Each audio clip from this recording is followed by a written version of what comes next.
senhoras deputadas, senhores deputados, meu dileto, fraterno, amigo, excelentíssimo deputado estadual Chico do Machado, nosso presidente, eu quero me dirigir a esse plenário lembrando que estamos aqui no final do expediente, plenário mais uma vez vazio, e aqui estou utilizando essa tribuna e confesso, gostaria, senhor presidente, de estar utilizando essa tribuna para falar, por exemplo, do grande trabalho que a Comissão de Orçamento dessa casa tem feito, que ontem realizou uma audiência, fruto de imposição da nossa legislação, no sentido de discutir com o Poder Executivo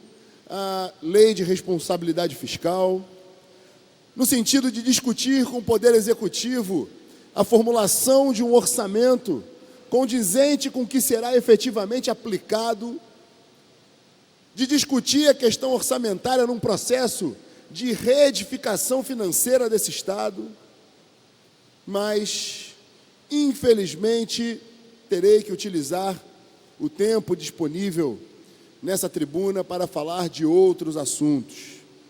Gostaria, senhor presidente, de utilizar essa tribuna para falar, por exemplo, de 3 municípios relevantes, importantes para o nosso desenvolvimento, aqui, nessa tarde, representados por figuras ilustres, como o próprio presidente dessa sessão, deputado Chico Machado, me referindo, por óbvio, ao município de Macaé, nossa capital do petróleo, que, não obstante a tamanha prosperidade, fruto de um commodity, de uma riqueza natural, mas também uma cidade que vem sofrendo muito em função de governos omissos, incompetentes, corruptos, uma cidade favelizada com problemas sociais graves, problemas de desenvolvimento graves, que eu tenho convicção que a cidade de Macaé terá dias muito melhores, deputado Chico Machado. Gostaria de falar da cidade de Cabo Frio, com a ilustre presença do meu grande amigo, meu irmão, grande aliado político, vereador Blau Blau, da cidade de Cabo Frio, homem íntegro, aliás, uma das personalidades mais íntegras da política e um dos caras mais sérios que eu conheci nesses últimos anos na política, assim como Yusuf, que está aqui também.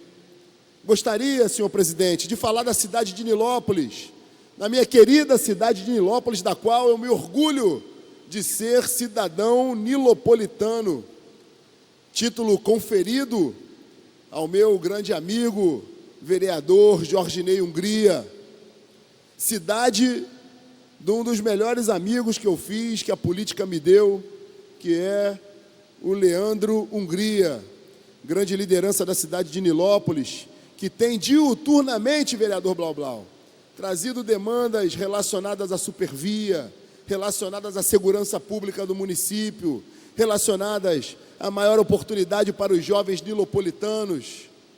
Enfim, eu fui servidor orgulhoso daquela cidade, assim como de outros municípios do nosso estado.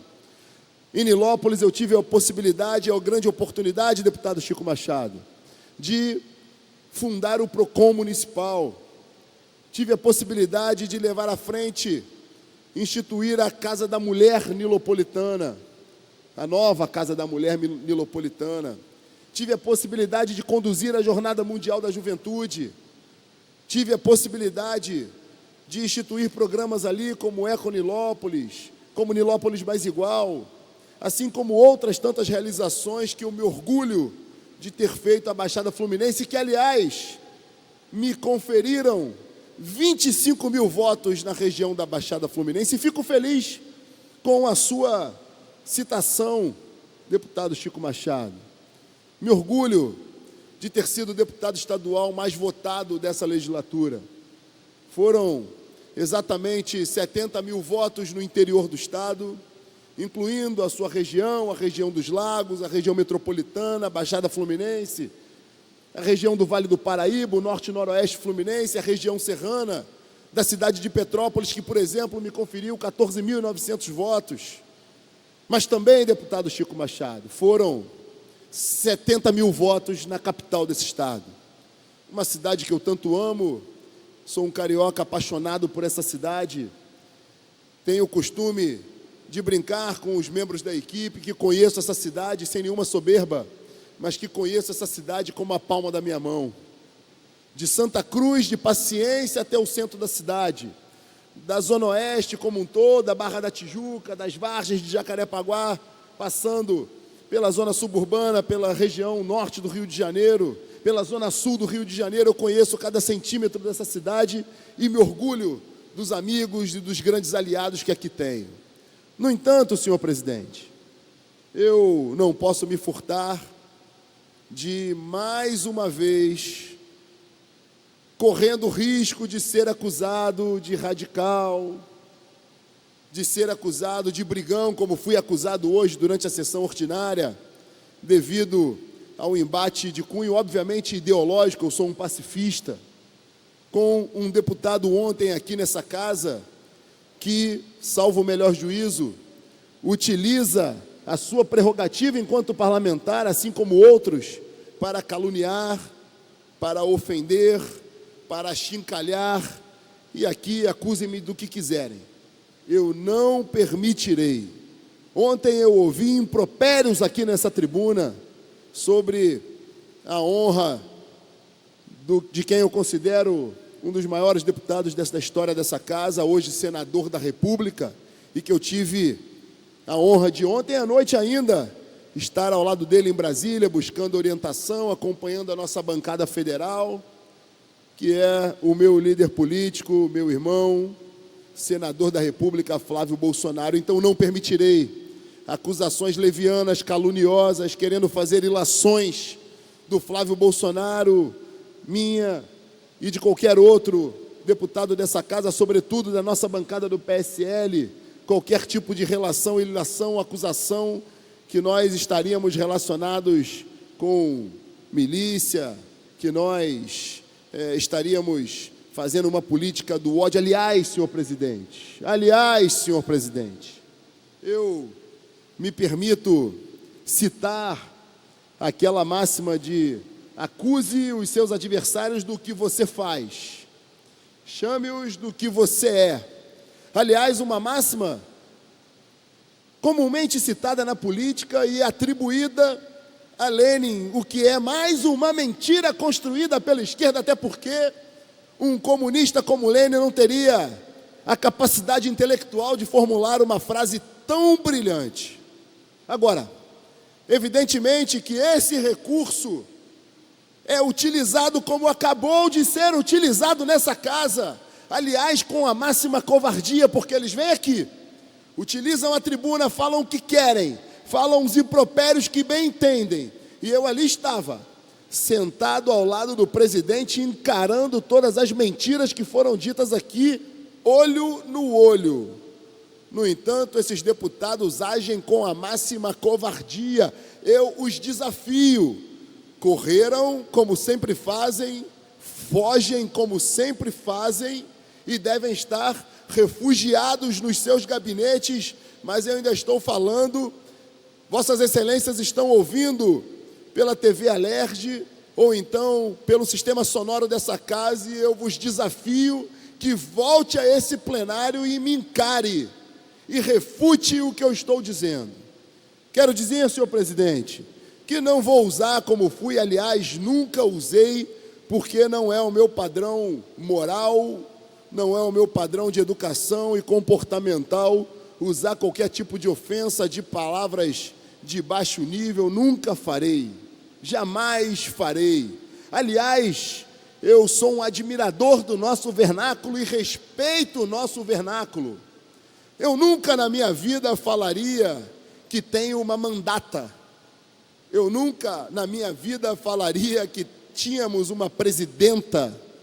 Eu não crio palavras, senhor presidente. Eu não crio palavras. Eu não distorço as palavras do nosso português para trazer mentiras. Eu não falo, por exemplo, que organizações muitas vezes criminosas e que usam do dinheiro público para fomentar a discórdia, a divisão do Brasil. Eu nunca chamaria essas organizações, que deveriam sim ser chamadas de organizações criminosas, eu nunca chamaria de coletivo. Aliás, eu acho ridículo esse tipo de linguajar esdrúxulo que essa esquerda também esdrúxula utiliza cotidianamente. Senhor presidente, eu preciso trazer à tona, antes de concluir, o que foi dito aqui, nessa tribuna. Eu ouvi uma deputada líder desse partido que eu tanto confronto ideologicamente aqui dentro, uma deputada que aqui se intitulou doutora especialista em segurança pública.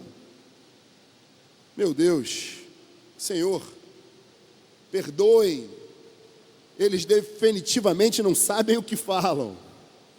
Eu escutei impropérios aqui, dessa deputada vociferando, gritando aos berros, falando e criticando da maior e melhor política de segurança pública que esse Estado já viveu. A maior e melhor política de segurança pública que está sendo muito bem desempenhada pelo brilhante governador do Estado, Wilson Witzel. Aliás, o melhor governador que o Rio de Janeiro já viveu.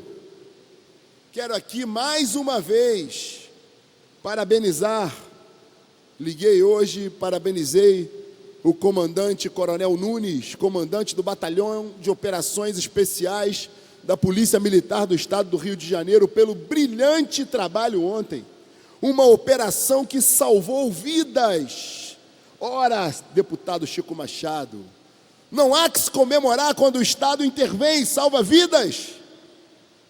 Não há que se comemorar quando temos um governador que sai do Palácio Guanabara e vai até o lugar que está sendo cometido o crime para conduzir pessoalmente uma operação e ali elogiar, afagar, parabenizar os policiais estes que, no que depender dessa turma, dessa esquerda tão nociva para a nossa sociedade, só tem palavras de intolerância, palavras de ódio, críticas. Aliás, são estes mesmos, hoje, essa especialista em segurança pública, que tanto clama, por exemplo, a desmilitarização de uma polícia militar, que é, sem dúvida nenhuma, a nossa última fronteira com o caos. Ora, senhor presidente, eu escutei aqui algo que eu tenho acusado essa turma há tanto tempo, que é justamente utilizar os caixões, utilizar a tragédia humana, utilizar a desgraça humana como palanque eleitoral. É eles que fazem isso. Ora, senhor presidente, a vereadora citada por essa deputada, brutalmente assassinada, assim como as mais de 60 mil pessoas que morrem todos os anos no Brasil, as mais de 60 mil vítimas de uma criminalidade que extermina famílias nesse país, brutalmente assassinada, e que eu, como deputado, exijo e parabenizo a Polícia Civil do Estado do Rio de Janeiro, que buscou os assassinos da vereadora. Exijo que a gente descubra, prenda, puna os mandantes desse crime bárbaro. Agora, eu percebo o tempo inteiro, e hoje, mais uma vez, a deputada que me antecedeu vem aqui a essa tribuna e utiliza o caixão dessa vereadora mais uma vez como seu palanque eleitoral. Ora, e que quem faz isso somos nós? Que mentira, que falácia, que covardia. Senhor presidente, para concluir, eu escutei frases aqui como política do abate, política de sangue, política de ódio, uma política de segurança pública inescrupulosa. Escutei uma sanha sanguinária dos agentes de segurança. Todos esses impropérios ditos por essa deputada líder desse partido que tanto mal faz ao Rio de Janeiro, que me antecedeu aqui nessa tribuna, eu simplesmente traduziria numa única palavra: bandidolatria. Essa turma insiste em afagar, em defender os piores marginais, os piores facínoras desse Estado. Aliás, eu já trouxe na semana passada a essa mesma tribuna a célebre fotografia daquele deputado que tem frouxo até no nome, abraçado, confraternizando, regozijando, sorrindo ao lado dos piores facínoras desse Estado. Esse mesmo partido, liderado aqui nessa casa por essa especialista em segurança pública, doutora em segurança pública, esse mesmo partido tem na Câmara de Vereadores um vereador que orgulhosamente expõe em seu material de campanha, em seu gabinete, a folha da maconha, uma droga nociva, mortal, e que dizima tantas famílias, dilacera famílias nessa cidade, nesse Estado. Ora, quanto absurdo um Estado com pautas tão importantes para serem enfrentadas, num processo de reconstrução onde esse parlamento está, mas todos os deputados deveriam estar de braços dados com o governador do Estado, reconstruindo esse Estado. E, no entanto, o que temos aqui é o tempo inteiro essa narrativa maléfica, uma narrativa de querer dividir, uma narrativa de querer destruir, de querer ofender, de querer achincalhar reputações, mas que ao mesmo deputado que eu tive um embate ontem aqui, ainda por ocasião do processo eleitoral, eu lhe disse: vocês terão dias muito difíceis e estão tendo. Senhor presidente, para concluir, essa deputada, quando cita o meu nome, de forma indireta, porque são covardes, eles esquecem algo que Vossa Excelência bem lembrou quando me chamou para subir essa tribuna. Eu não fiquei conhecido por um gesto, não. Aliás, senhora deputada, especialista, doutora, superpoderosa, líder desse partido, eu sou tão somente um cidadão desse Estado e dessa cidade que tanto ama o Rio de Janeiro. Não sou melhor que ninguém. Esse brochinho de deputado não me confere superpoderes, muito pelo contrário. Nós estamos exercendo um mandato. Isso não me faz melhor do que ninguém. Pode chorar, pode espernear, pode fazer a carinha feia de sempre, mas eu trago propostas para esse Estado e trabalho. Além de ter sido o deputado mais votado desse Estado, eu me orgulho de ser um dos mais atuantes, senhora deputada. Então, Vossas Excelências terão que aturar. Senhor presidente, indignação seletiva tem eles. Senhor presidente, todas as vidas merecem ser preservadas. A vida é um bem inegociável, inalienável. Nós, sim, nos solidarizamos a todos aqueles que perderam e perdem as suas vidas nessa guerra, que sim, o Estado do Rio de Janeiro está ganhando e nós defendemos o Estado aqui. Eu estive no final de semana no Morro do Borel, na Tijuca, para conversar inclusive com uma dessas vítimas, um jovem com futuro brilhante, que foi brutalmente assassinado nessa guerra de facções. Mas eles insistiram em botar a culpa na polícia. E essa deputada desse mesmo partido, aliás, mais uma deputada desse partido, não permitiu de forma absolutamente intolerante que nós conversássemos com o pai da vítima. Tirou o pai da vítima da conversa, está nas minhas redes sociais. É só você ver. Senhor presidente, para concluir, nós vamos aos cemitérios, sim. Sobretudo quando um agente da lei, quando um agente de segurança está ali no caixão, quando eu tenho a possibilidade de ver uma das cenas mais tristes da minha vida, que foi o filho de um desses policiais de apenas 7 anos de idade, vestindo a boina de seu pai, chorando, um herói do Rio de Janeiro ali morto. Então, podem falar o que quiser, vocês têm que engolir o que nós estamos fazendo nesse Estado, que é reconstruir esse Estado, que é enfrentar a criminalidade com rigor que nunca foi feito antes, que é dar o valor a quem de direito, que é valorizar as nossas forças de segurança e definitivamente colocá-los, vocês dessa esquerda maléfica, no ostracismo político, que é o lugar que vocês nunca deveriam ter saído. Vocês só fazem mal ao Rio de Janeiro. Nós vamos mudar o Rio de Janeiro, custe o que custar. O futuro não é o que tememos, o futuro é o que ousamos, já dizia o grande governador Carlos Lacerda. Que vocês, assim como o maior governador do Rio de Janeiro, Wilson Witzel, têm arrepios de ouvir o nome. Lamento para vocês.